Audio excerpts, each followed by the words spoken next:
So today I'm going to give you it's going to be a little bit of a whistle-stop tour of some research we've been doing with my colleagues. And I'm going to really focus on one element, but perhaps tack into a few others. What are the effects of a pandemic and resulting government lockdowns and mitigating strategies on ordinary citizens' readiness to protest? And the findings are mostly from two large projects. One is Mobilize, which you already mentioned. You can check us out on mobilizeproject.com. And one is IBIF, that's only Ukraine focused, and that's www.ibifUkraine.com. And what are we not doing in these projects is more the question rather than what we are doing. It's, almost, I think we're at 10 surveys across the board, panel surveys, cross-sectional surveys, surveys of protesters. We have focus groups. We have online social media data scraping. We are conducted over several hundred now, I think, interviews and dozens of focus groups in Mobilize. So it's been a busy 2 and a bit years.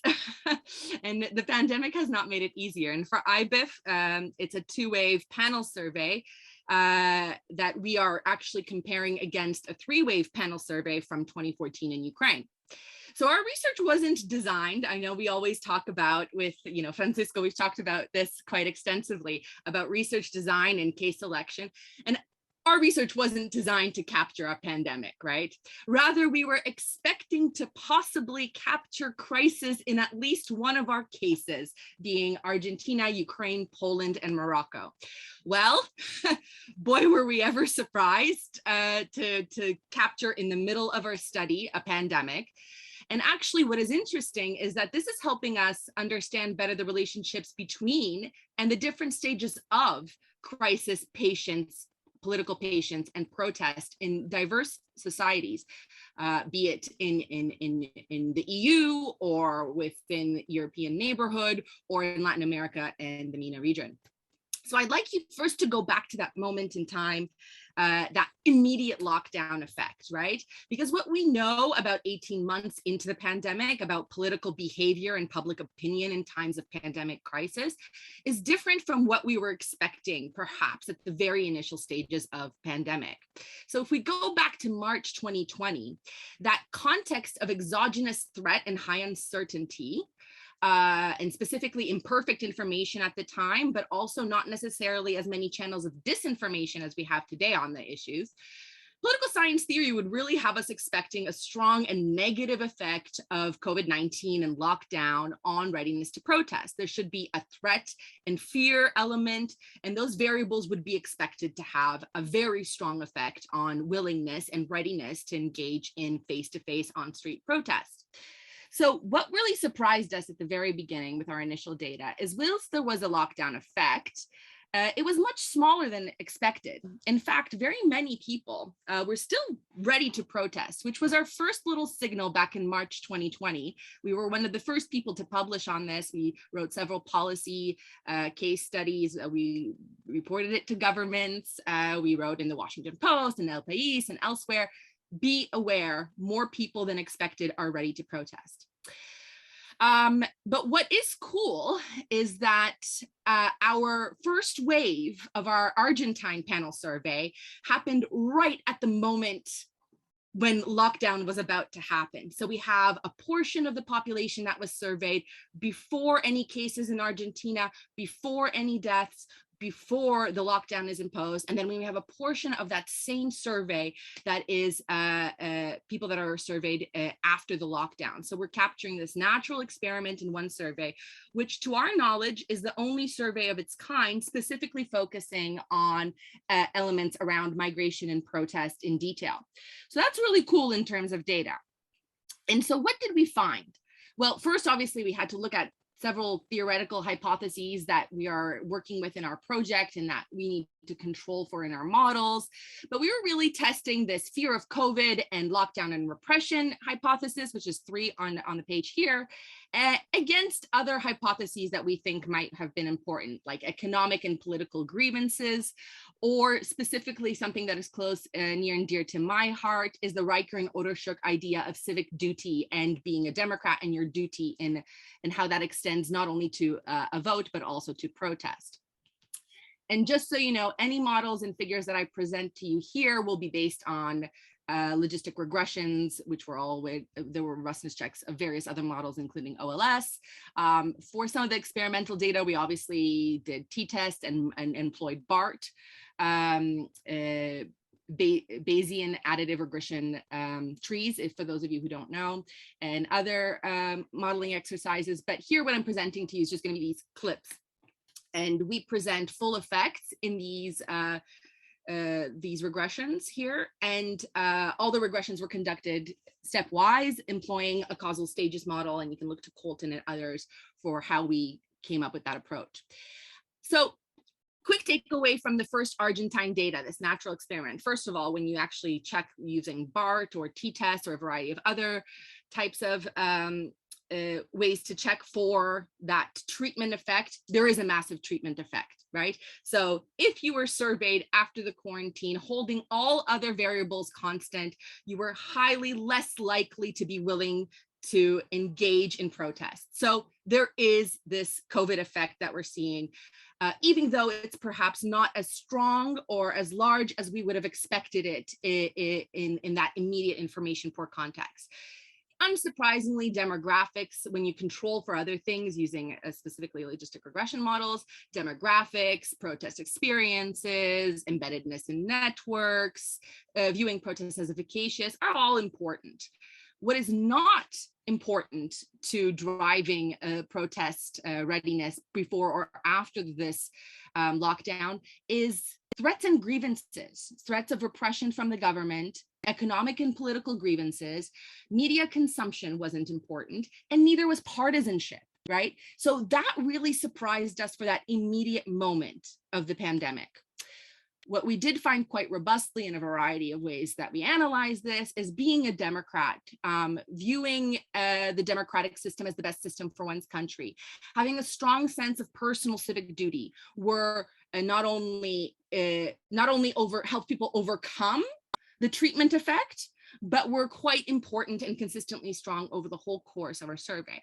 So we have a pretty clear story here. There is a COVID effect. People are less likely to protest, but this COVID effect is not felt in the same way, this lockdown effect, sorry, I should say, is not felt in the same way across different types of constituencies in a society. And really grievances, economic grievances or political grievances are not enough. But being a Democrat is quite more important and overcomes the lockdown effect. Then we have this period of summer of freedom, some people have noted, or we saw protest events in the United Kingdom, in the US, across various countries in the world.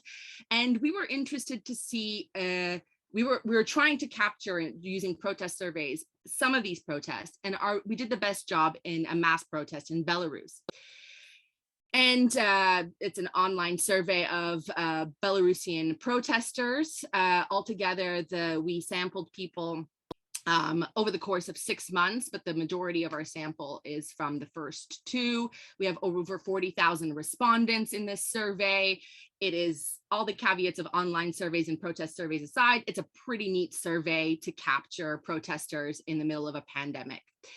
And again, we're looking at some of these controls and competing explanations of grievances and COVID now being a grievance, which we can measure for, versus this political disposition, civic duty, and pro-democracy element.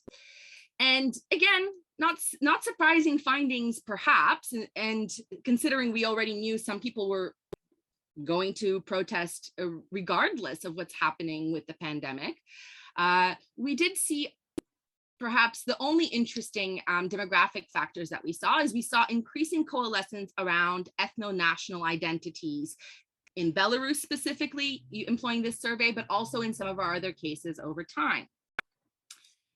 We saw grievances shaping up as key drivers of protest engagement. And here the dependent variable is if somebody protested in person on the street versus not being a protester on the street. And so grievances, we see political and economic grievances shaping up as being important. So again, we're not clear, but interestingly, fear of COVID, personal experiences of COVID, these kinds of variables did not come out as significant when we interacted them with other variables as well, did not come out as significant in that summer of freedom period, which we found interesting, that COVID was not a determining factor of whether or not, or fear of COVID, experience of COVID, whether or not people would engage in protests. So from that immediate effect to the latter portion of our study, the middle portion of our study, we're seeing a different effect of fear and threat perception arising from the global health crisis. We also increasingly see that economic evaluations, specifically negative economic evaluations, be it sociotropic or egotropic, were increasingly pushing people to become protest engaged. So when we saw that also in other countries that we were looking at. So again, we're seeing a slightly different story from what we saw in that immediate shock moment. But still, nonetheless, the Democrat thing, the personal civic duty thing, democratic system as being the most important, was one of the strongest determining factors in whether or not people would protest. So we're seeing a shift. We're seeing economic grievances coming to a fore. Specifically experiences, economic experiences and evaluations of them, be it at sociotropic or egotropic levels. We see this coalescing of national, ethno-national and civic identities where people are distinguishing themselves from others in their societies, but still being a Democrat is key to mobilization. Now we're going to go to that where we are today. And I'm gonna, although I could have showed you data from several countries over time using panel surveys and cross-sectional surveys that we have, I'm really just gonna focus on Ukraine because this is a case where we really see the compounding effects of the pandemic on protest readiness. So altogether, I'm not going to show you models this time. I'm just going to show you some descriptive stuff, but it's 10 surveys before and after the pandemic starts at different points in time. Some of this is based on panel data, some of this isn't. So of course, I can go into details about the actual analyses here, but I just wanted to show you what we're seeing today. And actually 3 papers at APSA that we're presenting are based on these findings. So just to tell you, some people might think of Ukraine as this protest nation where we see lots of protests, but right before the pandemic in 2019, people's view of protest as something that influences the situation in the country dropped, view of protest as being influential dropped by 30%. So we were seeing generally a decline of willingness to protest, a decline of viewing protest as influential. I can go on about several other indicators that were quite low in 2019. What do we see during the pandemic? Well, first you see this little from 2019, we see that 39% of the Ukrainian population were willing and ready to protest, which is quite high, right? I think that number is quite a bit lower in the United Kingdom, for instance. When the pandemic hit, that immediate lockdown period, that willingness to protest dropped down by about 6%, right? So this was a statistically significant drop, but not as large of a drop as we'd expect. By the time we surveyed people in January 21, April 21, May 2021, and now we're surveying the last wave of the panel right now, we're seeing a massive jump. 55% of the population is willing to engage in protest, right? Which I think is something that, I mean, personally, as somebody that studies Ukraine for well over 15 years, I haven't seen levels this high, except for directly after the Euromaidan in 2014. So now if we look at a measure that gets at people's view at protest efficacy, or that protest is the only way to change things in one's country, we again see a massive, we see a decrease over time leading up to the pandemic, ultimate low at that very first part of the lockdown period and uncertainty. And then we're going up, and I think our latest data show above 56% of the population viewing as protest as the only way to change things in their society. What do we make of this? Well, we know that what is driving protest readiness in Ukraine is views of political corruption, specifically political corruption around the pandemic is high on people's minds. That's not all too different, perhaps in the UK for some voters as well. And like in Belarus, we also see that identities, ethno-linguistic, ethnic identities, national identities are increasingly of import. And what's interesting is that we now are seeing in Ukraine that both nationalists that view their group exclusively, as well as Democrats that view this civic inclusion, are equally ready to protest. Interestingly, we also see that minority outgroup identities are specifically central to disaffection and dissatisfaction within Ukrainian society. We also see this pattern, by the way, in Argentina and Poland. But these are different protest constituencies, and we know that we're going to have to deal with them slightly differently in future analyses. The disaffection is not focused at the national central governments or the president. In fact, the president is seen as quite legitimate, even though the approval rating has fallen. This does not seem to connect at a statistically significant level to readiness to protest. What we do see, and that I think is similar to cases in Western Europe and elsewhere, we see that there is a much larger political COVID penalty at the local level, and that these different constituencies are far more likely to protest a local level grievance currently than a national level grievance. And lastly, we see that, a massive amount of people want to leave the country, but can't currently, right? Even though the United Kingdom has opened up its borders and loosened up a variety of its restrictions, other countries are not welcoming Ukrainians in the same way. And I'm not quite sure that the United Kingdom is as well, right? And here, this is where we have to take pause, and how the pandemic and its compounding effect is going to play a role in countries such as Ukraine, countries elsewhere that have massive migration flows out to places like Western Europe, perhaps the EU more generally, North America, etc. Poverty and economic experiences are becoming a major driver of protests now, right? We haven't seen that in the past, but as increasingly we see over the case of the pandemic, that these are correlated to protest readiness and protest action. We know that the quality of life has declined, but migration is no longer this release valve for the people who would normally want to exit. Yeah. So what we're seeing is this pressure cooker of a situation where we have people who would normally travel elsewhere to improve their livelihoods are now in the country. There are people who are disaffected for political reasons and because of corruption and their views on the quality of democracy in their country, and they're there. And we increasingly have this trend of minority outgroup identities as becoming further and further, as departing further and further from this majority identity group, right? And they feel increasingly like economically and politically, they are not being taken into consideration.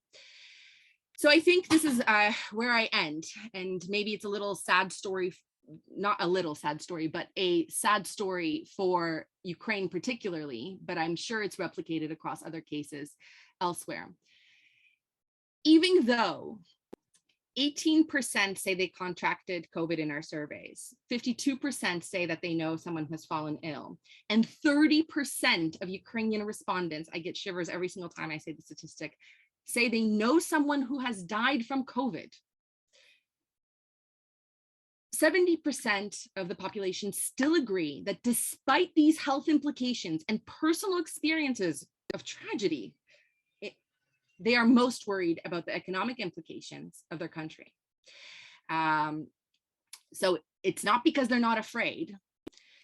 And what's happening very interestingly here is that we're seeing experiences of tragedy combined with fear, continued fear of health effects related to COVID, are compounding and interacting with economic experiences in a way that is creating a situation of incredible instability, certainly in the countries such as Ukraine, and possibly countries across the board that are similar to it. I'm going to leave it there. It's a sad note, but that's where I end. Well, that was really interesting. Thank you so much for that. We can move on to Graham, and then we can have a discussion at the end.